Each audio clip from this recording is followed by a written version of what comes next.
Prabhupada ki jai. Acharya Srila Haridas Thakur ki jai. Ho Shri Krishna Chaitanya Prabhu Nityananda Shri Advaita Gadadhar Shri Vasudeva Gaura Bhaktivinoda ki jai.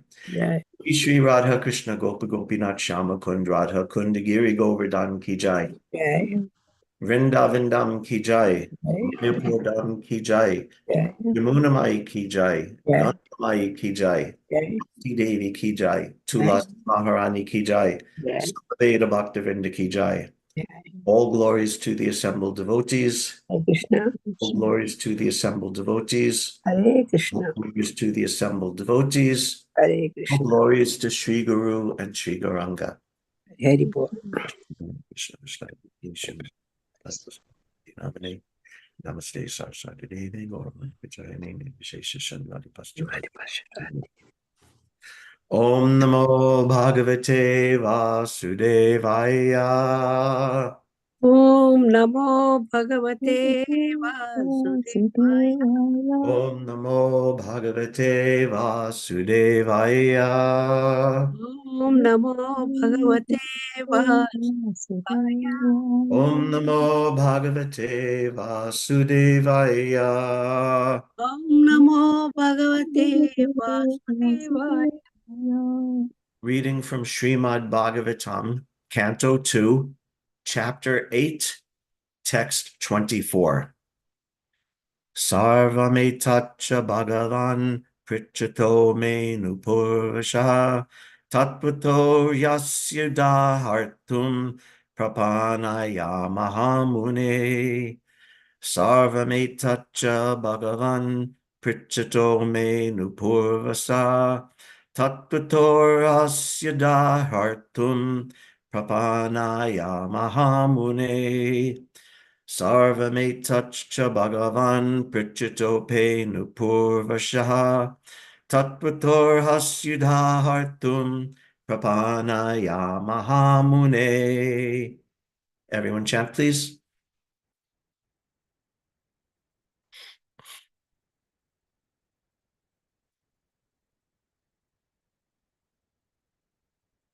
Anyone? Hare Krishna Prabhu. Sarvam etach bhagavan vichato me anupurvashaha tatvato harhasya udar hartum prapannaya mahamune. Hare Krishna. Thank you. Sarvam etaccha Bhagavan Prachato me anupurvasha Tatvato yase udahartam artum prapannaya mahamuni. Sarvam etaccha Bhagavan Prichato me nupurvasa Tatvato arhyasya udahartum prapannaya mahamune. Sarvametaccha Bhagavan Prichato me nupurvasha Tatvato rasya udahritam prapannaya mahamune.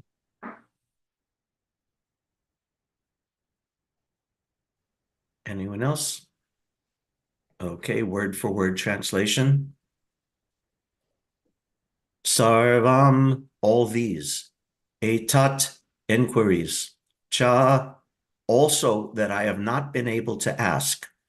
Bhagavan, O great sage. Prichata, of the inquisitive. Me, myself. Anupurvasha, from the beginning. Tatvata, just in accordance with the truth. Arhasi, may kindly be explained. Udahartam, as you will let know. Prapanaya, one who is surrendered. Mahamune, O great sage. Translation. O great sage, representative of the Lord, kindly satisfy my inquisitiveness in all of that I have inquired from you, and all that I may not have inquired from you from the very beginning of my questionings. Since I am a soul surrendered unto you, Please impart full knowledge in this connection. Purport by His Divine Grace Srila Prabhupada. The spiritual master is always prepared to impart knowledge to the disciple, and specifically when the disciple is very inquisitive. Inquisitiveness on the part of a disciple is greatly necessary for the progressive disciple. Maharaj Parikshit is a typical disciple because he is perfectly inquisitive. If one is not very inquisitive about self-realization, one need not approach a spiritual master simply to make a show of discipleship. Not only is Maharaj Parikshit inquisitive concerning all he has inquired about, but he is also anxious to know about what he has not been able to inquire. Factually, it is not possible for a man to inquire about everything from the spiritual master, but the bona fide spiritual master is able to enlighten the disciple in every way for the disciple's benefit. Verse again. Sarvametachcha Bhagavan Prichito me nupurvasha Tattvator hasyudha hartum prapanaya mahamune. O great sage, representative of the Lord, kindly satisfy my inquisitiveness in all that I have inquired from you, and all that I may not have inquired from you from the very beginning of my questionings. Since I am a soul surrendered unto you, please impart full knowledge in this connection. Nama Om Vishnu Padaya Krishna Pishtaya Bhutale Srimate Bhaktivedanta Swaminiti Namine Namaste Saraswate Devi Gauravani Pracharine Nirvishesha Shanyavadi Paschita Deshatarine. Hare Krishna, good morning to everybody. This is a very nice verse. It reminded me, it may have reminded you also of Bhagavad Gita, Tadvidi Pranipatena Pariprashnena Sevaya, that the disciple approaches the spiritual master with service, Pranipatena, with surrender, and Pariprashnena Sevaya, by asking questions, inquisitiveness, and service. So this is also the mood and practically the same message in this verse. Sarvam etach cha. This word cha is also significant. Sarvam etach, Prabhupada translates it, all these questions. Etat literally means this, the article this. So the this that's being referred to is this long list of questions. Going back in this chapter to text 7, Parikshit Maharaj asked so many questions of Shukadev Goswami. I made a little list here, all these questions. How does the jiva become embodied within this material world? If the Lord also has a body, what's the difference between the body of the Lord, the body of the jiva? What's the nature of Paramatma? How does it exist within this world and yet be uncontaminated by matter? What's the nature of the Virat Rupa?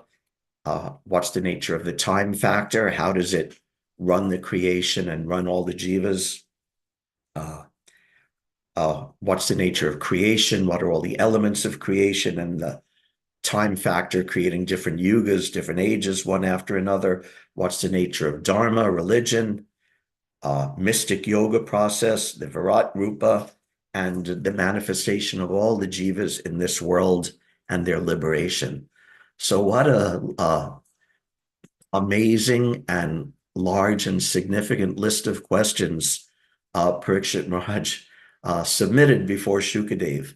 And therefore, Shukadev Goswami is referred to as Bhagavan, not because he's Vishnu Tattva, the Supreme Personality of Godhead, but because he has the opulences of the Lord. Bhagavan, we know Bhagavan, Aishwarasya Samagrasya Viryasya Yasasasya Jnana.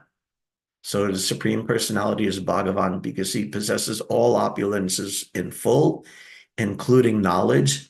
And a sage like Shukadev can also be addressed as Bhagavan because he's representing this full, complete, absolute knowledge of the Lord.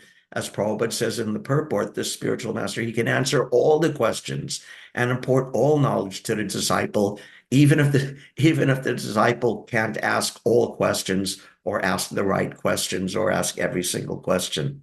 So therefore, he's referred to as Bhagavan here. So this is so important to this business of asking questions, the right questions, and asking them in the right mood, with a mood of deep surrender, surrender to Krishna, and surrender to Krishna's representative to whom you're submitting these questions. Arjuna could submit his questions directly to Krishna. We also can in our prayers and in our heart, but generally speaking, we approach the representative of Krishna in this world and submit our questions. And just like Shukadev, Parikshit Maharaj, he asked so many questions, and Parikshit asked so many questions, and Shukadev is answering even more than he asked. So similarly, we may come with questions in life, and we come to Krishna consciousness. And Prabhupada's books are like that too. They're answering those questions and all the questions that maybe earlier in our life we couldn't even have imagined even asking the questions, the things that would come up, or the realizations we would have, or the things we would need to understand. And Prabhupada is answering all of them even more than we asked, even more than we imagined. Just like, this is a little different, but I like this, that when Kardama Muni wanted to get married and he offered his prayers to the Lord, actually, he didn't even offer a prayer, but in his heart, he had that desire to become married in his heart. But he was still living as a perfect brahmachari, yogi, devotee, very perfectly. And then by Krishna's arrangement, Devahuti, the princess of the entire world, the daughter of Manu. So Manu is the lord of all mankind, and his daughter, the princess, was given to this poor sage in the forest. So Prabhupada comments that Kardama had this desire in his heart. He submitted it before the Lord, and the Lord answered that desire even more than he had desired. So like that, we come with our questions, sometimes deep questions, sometimes maybe piddling little questions or like that. But Krishna comes, and Srila Prabhupada comes, and Srila Prabhupada's books, and the devotees come and answer those questions even more than we asked, and even more knowledge even than we could have imagined. So anyway, this is the nature of the relationship with devotee and spiritual master, and specifically Parikshit and Shukadev. Parikshit Maharaj, as his death was approaching, he had so many questions, what to do. And then Shukadev appeared, and he was able to submit his questions. Therefore, in this verse, the word Anupurvasha is there.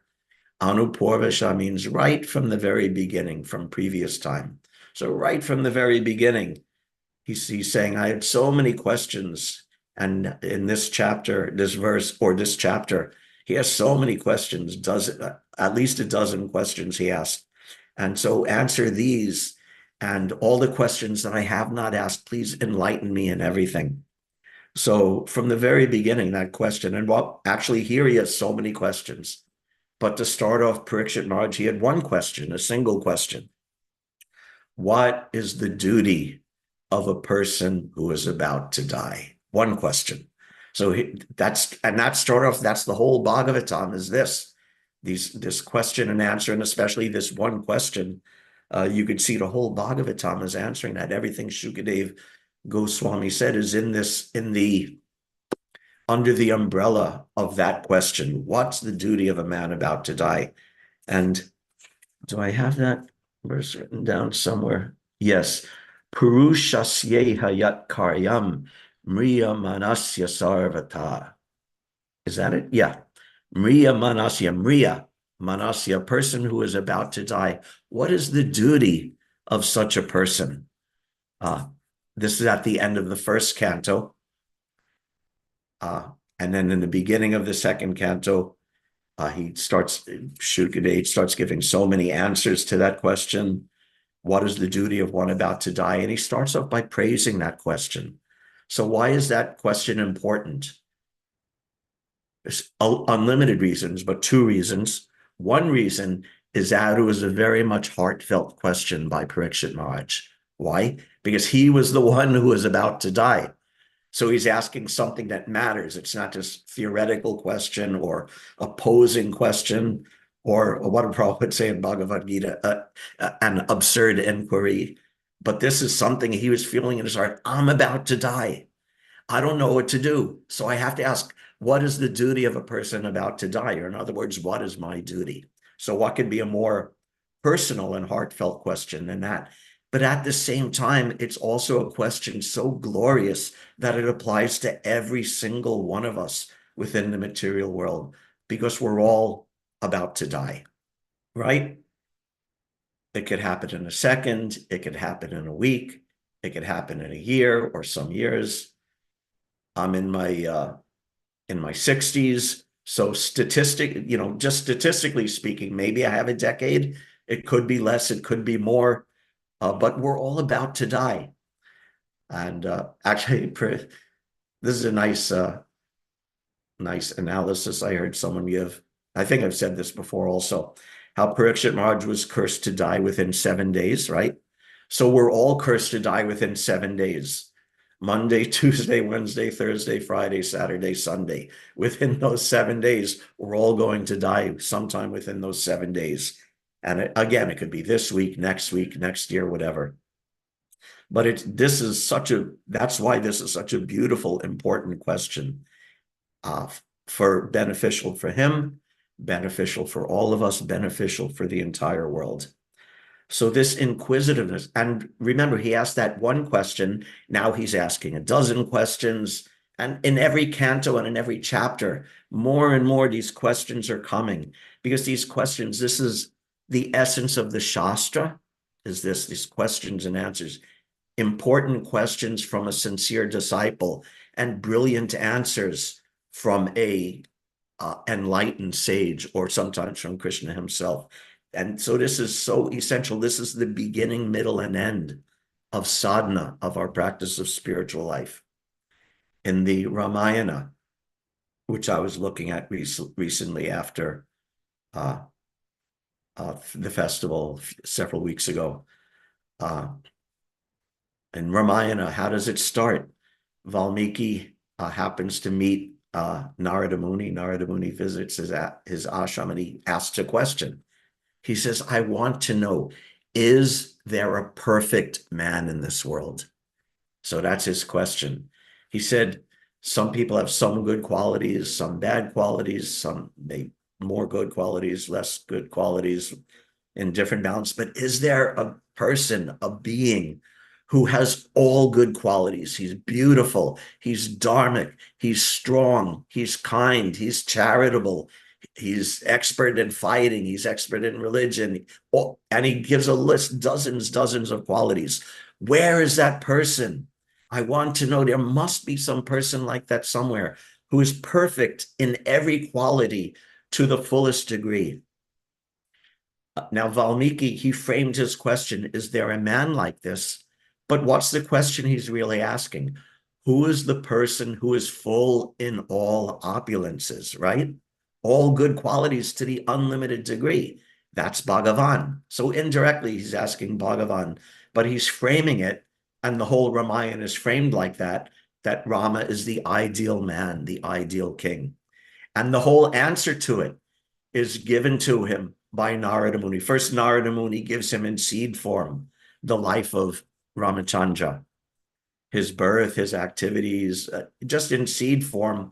And then Lord Brahma comes, and he enlightens Valmiki to such a degree that he could see within his heart, just like Duryodhan's secretary was Dhritarashtra's secretary, Sanjaya. Sanjaya, right, had the ability within his heart to see everything that was happening. So Brahma also gave Valmiki the ability to witness and understand the entire pastimes and all of its intricacies of the entire Leela of Ram, the Ramayana. Ramayana means the journey of Ram, the path of Ram. So Valmiki was enlightened because of his question. He was fully enlightened to such a degree that he could witness and appreciate and understand the entire thing. Brahma said, even the things, even the thoughts within the minds of all the persons involved, you will be able to see that. And again, why was this given to him? One, because he was such a sincere devotee and such a sincere disciple and such an intense Ram Bhakta, but also, again, for the benefit of the whole world, so the whole world can have the example of Lord Ram and the Leela of Ramayana. So this is Ramayana starting with that question. And this is also, anyway, we'll get to that more. The Srimad Bhagavatam, even before Parikshit even shows up, again, starts off with these questions, the 6 questions of the sages. This is another way you can understand or frame the entire Srimad Bhagavatam as answering these 6 questions. What is the ultimate? And you could also see these questions, same thing, they're the questions, the heartfelt questions of the sages. They wanted to do some good in the world. It's described they were doing this sacrifice to hold back or to reverse the tide of Kali Yuga, and they were doing this sacrifice. And first they were trying some ritualistic sacrifice. Later in the Bhagavatam, it says the sages pray, oh, we've been doing this fire sacrifice, and the only result is that our bodies and our clothes are becoming blackened by the smoke from the sacrificial fire. So give us the real sacrifice, give us the real thing that should be done. So they ask, what is the ultimate good for all people? What is the essence of all scripture? Because the scriptures are so huge, no one can read or follow or appreciate or understand all of it. So give us the essence, the seed of it, the most important part of it. Why did the Supreme Personality of Godhead appear from the womb of Devaki? What was his purpose? So they're asking, what is the nature of his janma? And then they ask, what is the nature of his leela? What activities did he perform? This is his karma. And this will benefit the entire world, because janma karma chame divyam evam yoveti tattvata. Chakta deham punar janma naiti mameti sorjana. Because when you understand Krishna's janma and Krishna's karma, his appearance and his activities in truth, then you're liberated from this material world. So the sages are asking this. He asks, what about the activities of Krishna's expansions, all the different avatars? Tell us about that. And final question, where has religion gone? Because remember, this is just the beginning of Kali Yuga. So the sages knew how Dharma was being eroded and how irreligion was becoming more and more prominent. So they asked now what to do. Krishna has left. Krishna has left this world. And along with his disappearance, he's taken with him Dharma Jnana Adi Saha. Krishna Swadamo Pagate, Dharma Adi Saha. Krishna has left this world and returned to his eternal spiritual abode. And with him, he's also taken away all good qualities of Dharma, of religion. What to speak of the ultimate Dharma of devotional service, Jnana, all knowledge, all spiritual realization, he's also taken away. And Adi Saha, and all other good qualities have all disappeared along with him. So what to do? Krishna Swadama Bhagate, Dharma Jnanadis, Adi Saha, Puranarko. Hello, Nasta Dishamesha. Hello, Nasta Dishamefa. Thank you so much. Puranarko Dinodita. Missed that line. Kalo Nasta Disham. That are everyone's vision in Kali Yuga with the disappearance of Lord. Everyone's blind. Kalo Nasta Disham. No one can see anything. Seeing means no one can understand anything. But Puranarko Dinodita.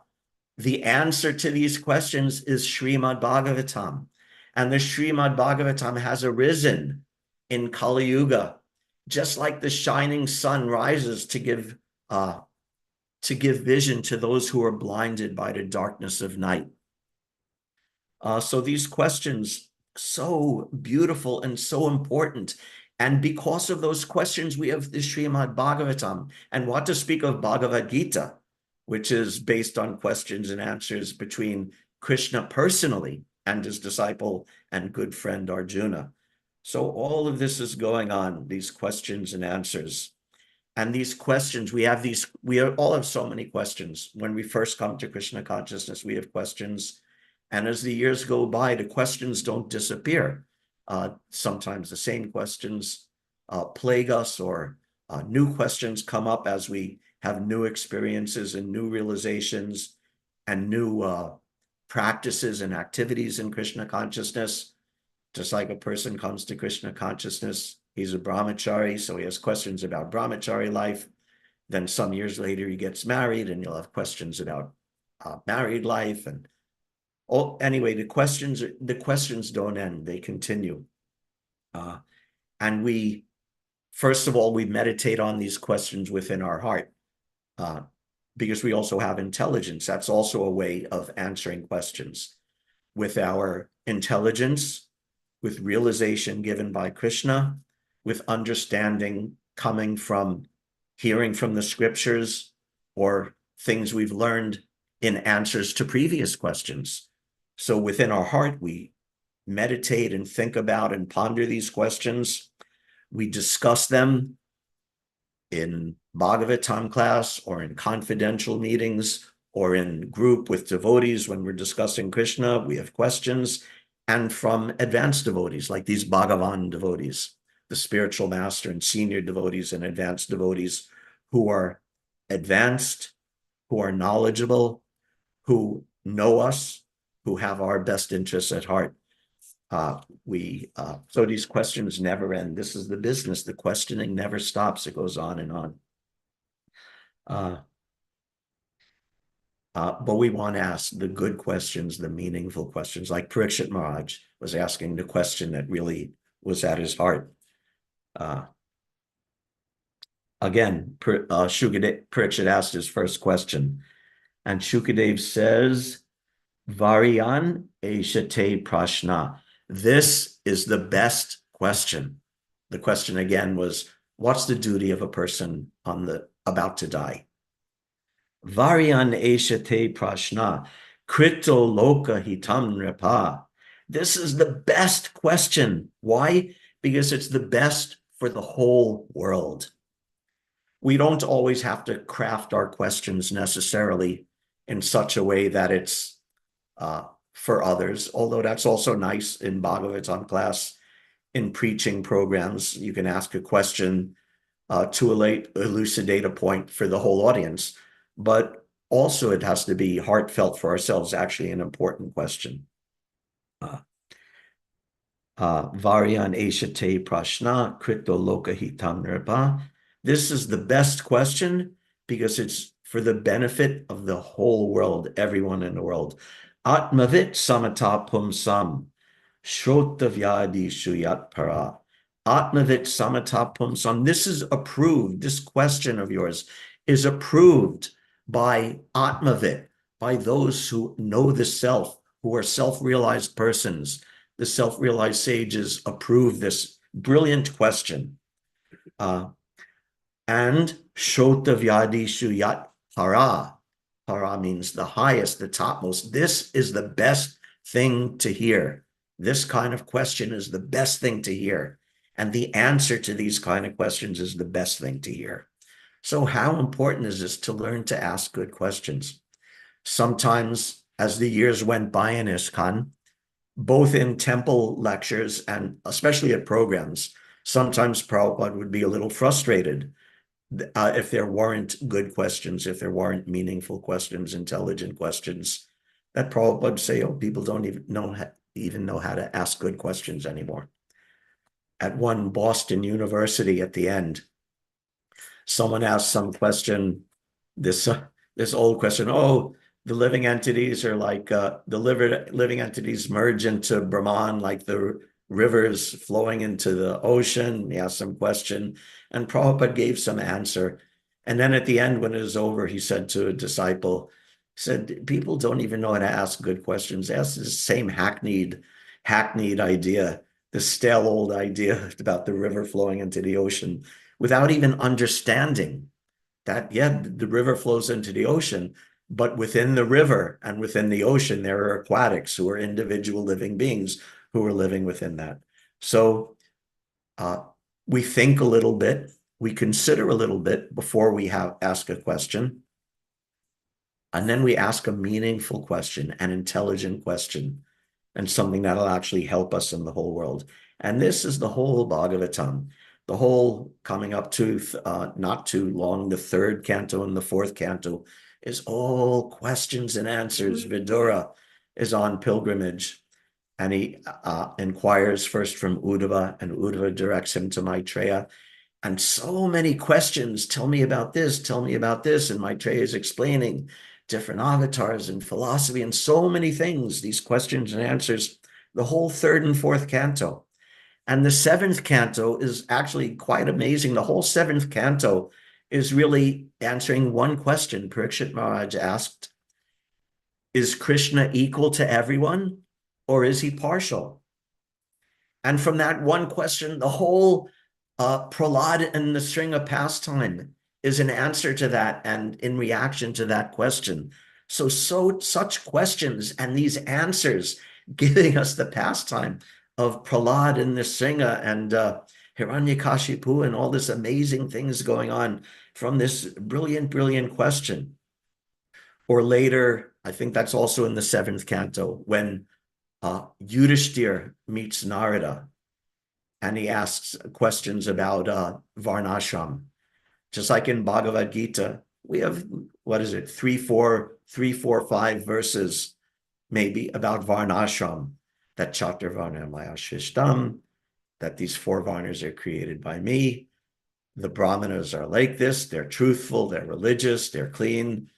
The Kshatriyas are like this, the Ishwar above, they're charitable, they're courageous. The Vaishyas are like this, they cow protection, trade, and agriculture, and the Sudras are like this, rendering service. So 3, 4 verses, the whole thing is finished.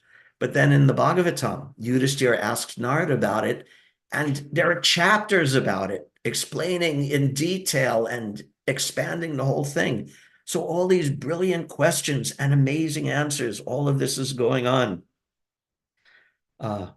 So this is spirit. This is so much at the core, should be at the core of spiritual life. And even if you don't ask a question out loud, in our heart, we're always questioning what to do, what to do. Just like Srila Prabhupada said about his own spiritual master. He said, when he'd speak, I couldn't even understand, but I went on listening.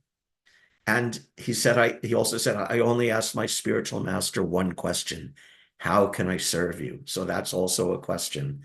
And he also got service, and thank God he got that service to come here and start this ISKCON movement for the benefit of every single one of us here.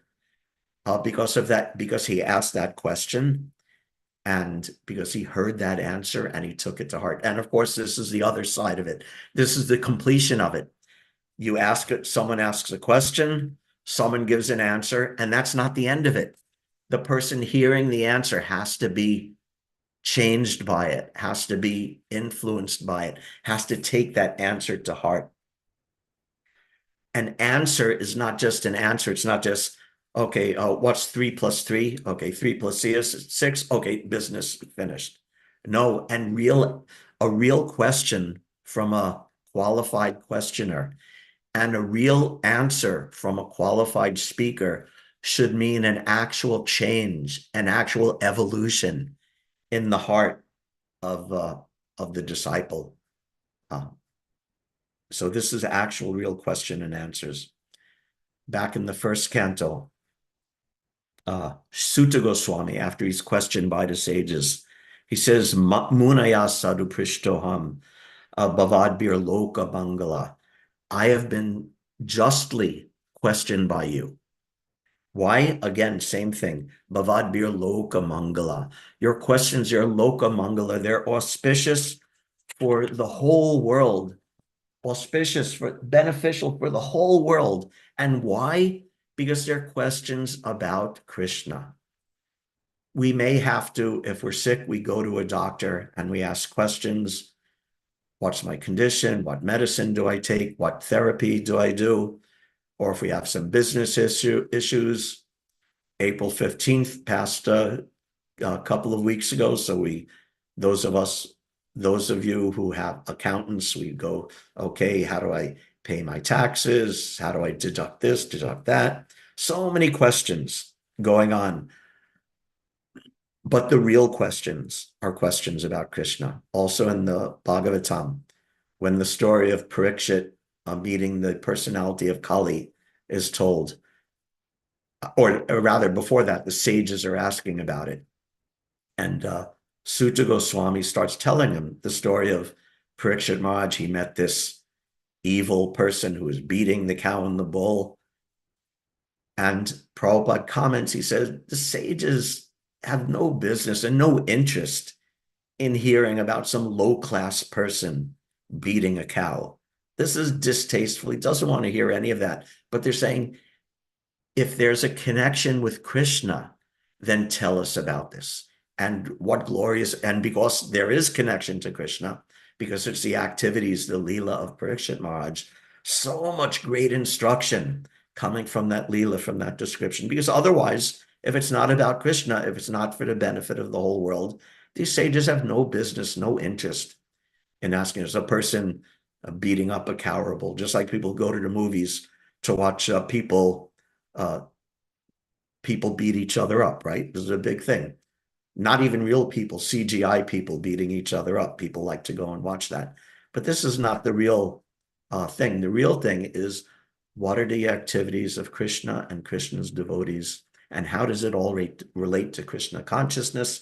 And how does it relate to me? How does it relate to my life? These are the questions. From that verse in the first canto, in the purport, this famous purport, I'll read this because it's so beautiful. Prabhupada writes, the whole world is full of questions and answers. The birds, beasts, and men are all busy in the matter of perpetual questions and answers. In the morning, the birds in the nest become busy with questions and answers. And in the evening, also the same birds come back and again become busy with questions and answers. The human being, unless he is fast asleep at night, is busy with questions and answers. The businessmen in the market are busy with questions and answers, and so also the lawyers in the court and the students in the schools and colleges. The legislators in the parliament are also busy with questions and answers, and the politicians and the press representatives are all busy with questions and answers. Although they go on making such questions and answers for their whole lives, they are not at all satisfied. Satisfaction of the soul can only be obtained by questions and answers on the subject of Krishna. I love this purport. It's beautiful. It's almost like, it's like poetry, actually. It's so beautiful that all these questions and answers, birds, beasts, and humans are asking questions and answers. And if the questions and answers of the humans are just these, what did Prabhupada say? The businessmen in the market, the lawyers in the court, students in school, legislators, politicians, representatives. If that's the sum total of your questions, then you're no better than the birds who are asking their questions every morning and evening. Everyone hears the sweet singing of the birds, and we know what the singing of the birds means. Birds sing basically for two or three reasons. One is to mark their territory. This is my tree. This is my branch. You stay out. This is my territory. Or they do it to attract a mate. They sing very sweetly, the mating call and the other bird, just like, anyway, so all the birds singing. This is also another purpose, to attract a mate. And another purpose is if there's some predator nearby, to give a warning. They'll sing, they'll chirp to give warning of some predator nearby to protect themselves and their fellow birds. So this is, what is this? Ahara nija bayamaitunam cha. It's this, It's the same thing, the eating, sleeping, mating, and defending. This is the questions and answers of the birds. And the humans, the so-called humans, the Dvipadapashu, those who are in human form, but are actually like animals, although walking on two legs, if their questions are all the same thing, eating, sleeping, mating, and defending, then samanyame tat pashubir naranam. And there's no difference between animals and such so-called humans. So we have to ask these questions, loka mangala, that are auspicious for us and auspicious for the whole world. So that's what we want, to ask these mangala questions, and that will be auspicious for us and auspicious for the whole world. And in Bhakti Rasamrita Sindhu specifically, Srila Rupa Goswami says, what is auspicious? Because he's discussing, in the very beginning of it, he's discussing the characteristics of pure devotional service. And he discusses 6 characteristics. The first 2 characteristics, which apply specifically to those at the stage of sadhana bhakti, are kleshagni and shubhada. Kleshagni means it destroys all sufferings, all inauspiciousness is destroyed, kleshagni. And he describes the characteristics of kleshagni are, let's see, 3 things that cause our suffering. Papa, wrong acts. Papa means sin. In this context, it means the things we do that are wrong or bad or evil or harmful or against scripture. That's one cause of suffering in this world. The next is bija. Bija means seed. What it's referring to is the seed of material desires in our heart. So papam is wrong acts. Bija means wrong desires, that your heart and your desires are wrong. So, or you could say your subtle body is wrong, or your feelings are wrong. And the third is avidya, or ignorance, or wrong knowledge, or a lack of knowledge. So these are the 3 contaminations of the body, the mind, and the intelligence that cause suffering in this world, kleshagni. And then there's shubhada. So bhakti destroys material sufferings. It destroys sin. It destroys sinful desires within the heart, and it destroys ignorance. And in this way, it destroys the sufferings of this material world. And at the same time, shubhada, it gives all auspiciousness. So basically, this is like the positive and negative side of it. It destroys the bad, and it gives you the good.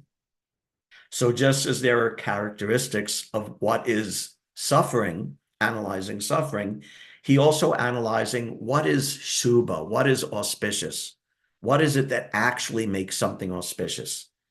Like I said, the animals, they may think it's auspicious if they can, the bird will think it's auspicious if they avoid being eaten by the cat, and they think that's auspicious. Or if it gets some food to eat, that's auspicious. Or if it gets to mate with another of its species, it'll think that's auspicious. But that's not actually what is auspicious. So the 3 characteristics of what is auspicious. Sarva jagata anurakta. Something to be auspicious must be auspicious, beneficial, and beloved for the entire world. If something benefits one class, but hurts another class, this is not auspicious, actually. Just like in, it's actually quite humorous, in Srila Bhaktivinoda Thakur's autobiography, he's writing about his young days as a child in his village. And in his village, they were mostly the villagers there, the brahmanas there, were all worshippers of different, and I can't remember the name, but a appearance of Durga was like the presiding deity worshipped by all those villagers. And he said every year there would be a big festival in honor of that Durga in that village. And it was such a big festival, singing and dancing and feasting, so much going on. And he said everyone had a wonderful time except for the goats and buffaloes. because of course the goats and buffaloes were all getting slaughtered. So this is not Shubha. This is not auspicious that one class is enjoying, another class is not enjoying. Or even like in ordinary things, like in economics. In economics, if the economic system is so crooked and vitiated and distorted that the rich get richer and the poor get poorer, this is not auspicious, that one group is benefiting and another group is not benefiting. So this is first quality of Shubha, that it must benefit everyone. And remember, the sages at Naimisharanya, that was their first question. What's the best essence of scripture for everyone? Next quality is sadguna, that for something to be auspicious, it must actually create good qualities in the person who is receiving this auspicious thing. So if someone receives something, but they don't develop actual saintly qualities, then that's not Shubha. That's why material charity is not Shubha, because you could feed a person, you can give charity to a person, but this mundane social welfare work does not create saintly qualities, does not create a loving heart, and especially does not create devotional service in the heart of the recipients. So it has to benefit everyone in the world. It has to actually create good qualities. The person receiving the so-called Shubha or auspicious thing has to become elevated, not become degraded. And finally is Sukham. The result of actual auspiciousness is transcendental happiness. So therefore, the only thing that is truly Shubha, that is truly Shubhada, that actually gives real auspiciousness, is devotional service. And as we're hearing in today's verse, the essence, very important point of this devotional service is hearing from an authority. And that hearing comes, it generates when you ask a question. Two people can be sitting in a room, and if no one says anything, then no one says anything. It's just two people sitting in a room. But then when someone asks a question, then a dialogue can begin, then knowledge can be transferred, then Shubhada can happen. So this is how this process works. It's not just asking a question that you have to ask a question, frame it as a question, but the whole point is to have this, how would you say, a mood of hearing. Just like Prabhupada said, I only asked one question. It's not like he asked a million questions. He asked one question, but his mood was always to hear from his spiritual master. And he said, even I wouldn't understand, but I went on hearing. And there's that beautiful story of Srila Bhakti Siddhanta and the Gaudiya Math had organized Vrajamandal Parikrama. And Prabhupada went. I don't know if he went for the whole thing or he visited with it for some days, I think. And the announcement was made in the evening that, okay, tonight we're going to visit the Sheshashayi Vishnu temple. Now, I've been there before. It's a beautiful temple and nothing wrong with visiting it. It's a wonderful place to visit all the places in Vrindavan. That's also an act of devotional service. But they said, yeah, we're organizing the trip tonight. We're going to visit that Sheshashayi temple. And also, Guru Maharaj, Srila Bhakti Siddhanta, he'll be staying here at the camp and he'll be speaking.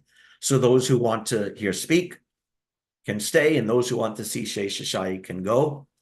And Prabhupada thought, what's this Sheshashayi? Let me hear my Guru Maharaj speak. And he stayed behind, and very few disciples and devotees stayed behind, mostly just a few sannyasis, actually. But Prabhupada stayed behind to hear his spiritual master speak. And Prabhupada also said so many times, because I was good at hearing, then I became good at speaking. Or we could phrase it for today's verse, that if you become expert at asking the right questions and hearing the answers, then you'll also become expert at how to preach the answers to those questions. the questions we have in our heart for our own devotional service, and the question we hear from those around us in our preaching activities. So one comes from the other. They grow from the other. Or actually, question and answer, instead of seeing them as two things, they're a unity. They go together. You can't have one without the other, or one is not valuable without the other, these questions and answers. So important. So just like that, to have that mood in your heart, to always be receptive to hearing. Another time Prabhupada was speaking, he said, okay, every morning, or used to be more than once a day, there's class in the temple. So he said, you simply don't do anything else. You sit in the temple all day. And when there's some class, you simply hear what is being spoken. Bhagavatam class, Bhagavad Gita class, you simply sit and hear. And he said, even if you don't understand, understanding is not very important. So understanding is important, but what Prabhupada means, what I think Prabhupada means, is that it's not an asking questions and getting answers is not an intellectual exercise. This is not the important part. The important part is being receptive in your heart to receive Krishna consciousness and to receive Krishna Katha from a qualified source, whether it's reading Prabhupada's books, hearing class in the temple, speaking with devotees, with friends, with seniors, or even in preaching. So this is the important thing, to develop this ability, to develop this quality, to ask the right questions, to hear the answers, and also gradually, as we advance, to give the answers to those in need, to those who are questioning us. Thank you very much. Hare Krishna. All glories to Srila Prabhupada. If there's any questions or comments, we can do that now, answer that now, or discussion.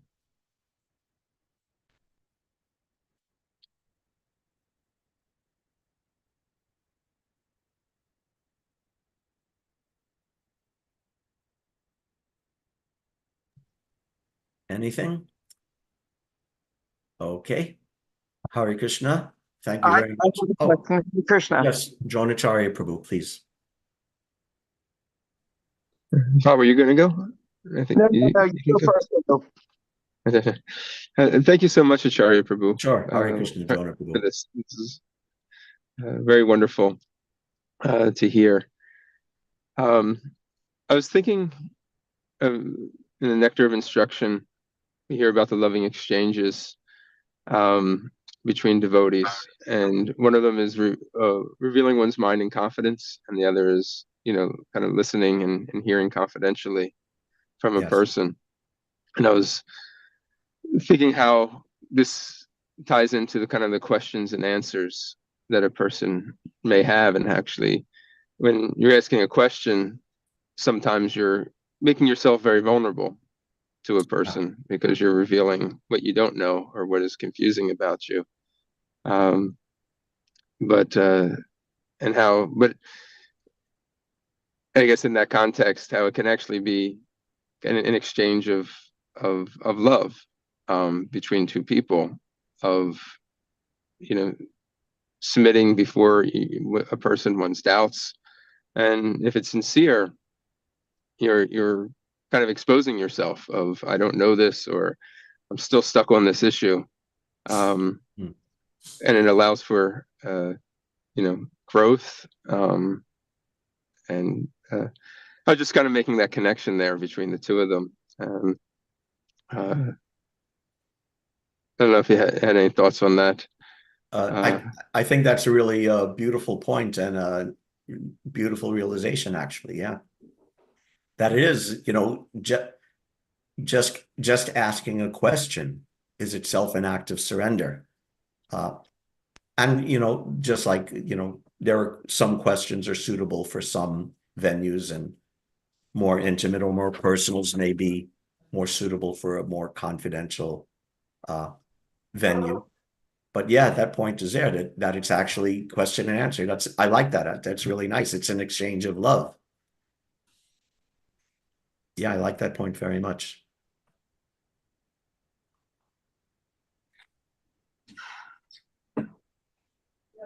Something else, Mother Vindhyavali? Yes, Prabhu. About Sure. questions. About questions. Thank you very much. What a nice class. About questions, I love to hear every day these classes, okay? I do have some kind of, after the class, I feel, oh, this is the word I should have asked. But I'm not a person to ask questions confidently, but confidence I don't have to ask in front of all the devotees. I may not be that knowledgeable.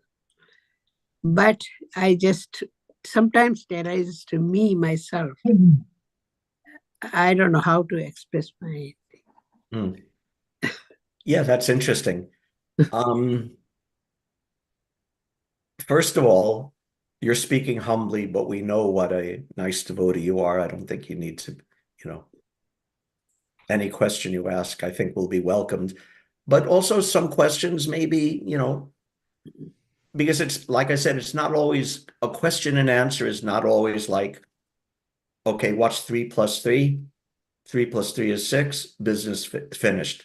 So sometimes a question can be deeper or more subtle or not so explicit, and we may need to hold on to it in our heart and in our mind and consider it for a while before we actually ask it out loud. Or if you have a question and you don't feel ready to ask it, you could even write it down and save it for another day, maybe another venue where it's more appropriate, or a person who you could speak just like Prabhu was saying about speaking confidentially. Maybe save a question for a more confidential arena. And sometimes, like I also said earlier, sometimes just having a question, just meditating on it, and and in the course of, sometimes if you have a question, sometimes if you just pick up Prabhupada's book and start reading, sometimes it can just answer your questions for you. Sometimes if you're reading at random, or you may want to read like a specific part. Just like talking about Kardama and Devahuti, long ago, when I was a brahmachari and started thinking about getting married, I wrote a letter to His Holiness Niranjana Swami, who was a great friend and a great mentor in my early years in Krishna consciousness, if he had any recommendations for me. And he recommended, go read that part of the Bhagavatam about Kardama and Devahuti. He recommended that. So your questions can be answered and nurtured and matured in different ways. Sometimes a question may disappear just because in the course of serving, you're becoming advanced and purified, and a question that meant so much to you a year ago may not be as relevant now, and then new questions will come and you'll have to deal with those and face with those. So everything comes in its time and in its place, and you shouldn't be afraid to ask questions. Everyone here in Philly loves you and will help you and accept you in every way they can. So you don't need to be afraid to ask questions, or you can also save a question for the future or for another time and place. That's also fine. Is that all right? Thank you very much, Prabhu. Hare Krishna. Thank you for your question. I like that bird sing, I usually every day I love to hear those birds singing. Yeah, Morning it is and beautiful. evening. It's such a beautiful Morning thing. and evening, yeah. In the afternoon, you don't hear anything. Only just morning and evening, early morning and evening. I love to hear those. Yeah. That's it. Thank you very much, Prabhu. Hare Krishna. Hare Anything Krishna else? Prabhuji. Hare Krishna Prabhuji. Very Hare nice Krishna. class. Very nice class. Nice to hear from you. And I really like the list of questions you summarized in the beginning. Yes. And all the questions, and really nice to hear those questions again and again. So Yeah. so it was really nice. And Yeah. Hearing the questions is as valuable as hearing the answers. Just hearing them, we become enlivened and get so much understanding. yeah. Thank you very much. Hare Krishna. Hare Krishna, thank you. Anything else? I think it's almost 9 o'clock. Thank you very much, everybody, for your kind attention. As always, it's terrific to see the Philadelphia Sangha again. I hope everyone has a wonderful day. All glories to Srila Prabhupada. Vanchakalpatarubhyascha. Patitanam Pavane Vaishnavebhyo namo namaha. Hare Krishna. Thank you. Hare Krishna Prabhu. Krishna Acharya Prabhu, thank you. It's great to see you.